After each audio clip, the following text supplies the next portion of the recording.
Today, we're editing this street image captured in downtown Manhattan in New York City.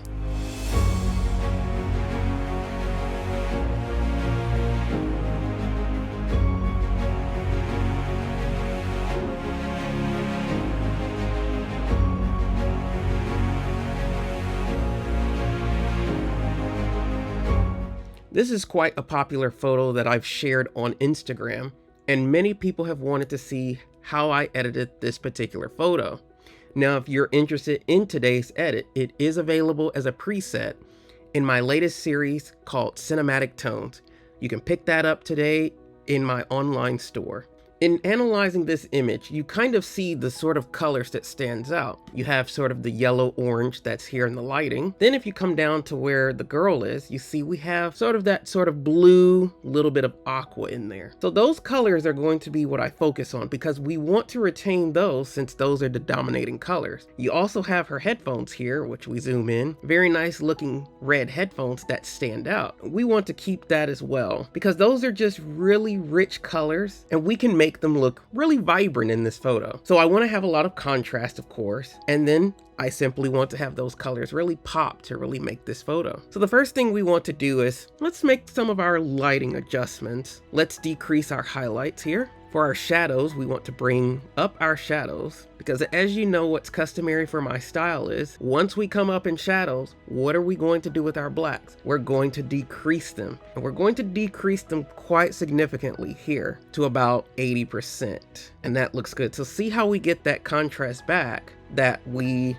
sort of lost once we opened up the shadows earlier. We get that contrast back. Next, for our clarity, we want to increase clarity quite a bit here. That looks good. And maybe add a little bit of texture, but not too much, because the one thing with texture that you have to be mindful of is not adding too much because you don't want it to interfere with the person's skin, because it can look too rough if you go too far within texture. And that looks pretty good. Let's come down to tone curve, one of my favorite areas.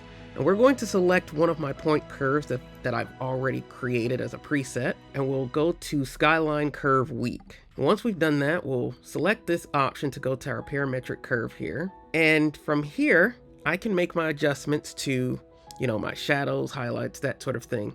And we want to open up the shadows here as well to 75% or so. And then we also want to make some adjustments to our graph.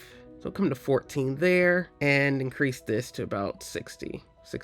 That's fine. And once we've done that, now here comes the manipulation of the colors. And this is where we're really going to start seeing some of that richness come in and those particular colors that we have beginning to pop even further. Let's do saturation first. Let's increase the saturation for our orange level. We'll also do the same in our green.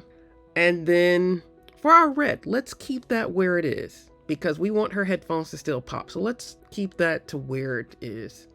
Now for our yellow, for our hue, I want to go more towards the orange spectrum. So let's change that, go to about 50 or so %. For our green, let's have a little bit more richness there. We'll also do that for our aqua. And for the blue, let's go more towards the green side here, where you have sort of that teal color.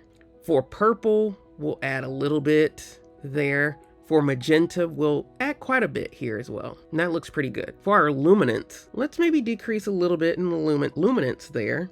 Now you can go either way if you want those headphones to stand out. It's your preference. Might tone down just a smidge. Now for our orange level, we'll increase that. For our green, we'll do the same. For blue, we'll decrease the luminance here. And the same for the purple. We've gotten the color manipulation out of the way, and now let's come down to color grading. What I want to do for color grading is have this function as split toning did in the previous iterations of Lightroom a few years ago. So to do that, go to our blending and we'll set this to 100. So now it's going to function how it did years ago. And I only want to adjust for shadows and highlights. That is all I want to do here. For our shadows, we want to add a little bit of warmth. So let's go into our warmer region and then add a little bit of saturation. And then we'll also do the same for our highlights. Come into more of the orange spectrum That's pretty good there. And we'll add quite a bit of saturation here. Okay, and then once we've done that, we'll just continue on and add a little bit of detail because I'm just addicted to having extra sharpness. So we'll add about 80%. And it's a relatively clean image to where we don't really have to run noise reduction. I may add just 15%. That looks good. Just kind of clean it up, maybe a little bit, but it's not really that noticeable anyways. Once we've done that, let's run our lens correction. And in this case, we were using the Zeiss Bodice 85. Now, as you can see, there's a lot of correction that goes into this particular lens profile. I'm someone that loves to have that sort of dark edge to my images, which is one reason I love this particular lens as well as the Zeiss 5518. So let's take a little bit of this off. And let's bring that back in because I actually really like the vignette here. So let's go about halfway. And that's great. So for our transform, we'll straighten the image a bit. As you can see, this line here, it's a little crooked. So we'll let Adobe fix that for us. And it's perfectly straight. Once we've done that, we'll come to effects. And of course, have to add even more in the vignetting here. So let's bring that in a bit. For our midpoint, we're taking this all the way to 0. Come to our amount again. And let's go to about 40s. That's good.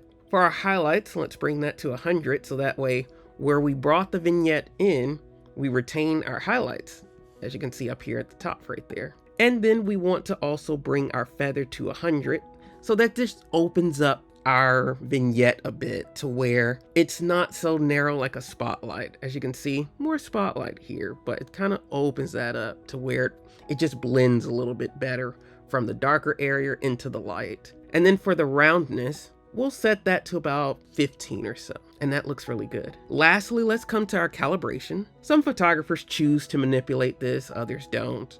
Just depends. But for this, we are going to do some adjustments here. So for my hue for the red primary color channel here, we'll set that to about 22. For the green hue, let's go to 40. And then we'll take the saturation away, about 25%.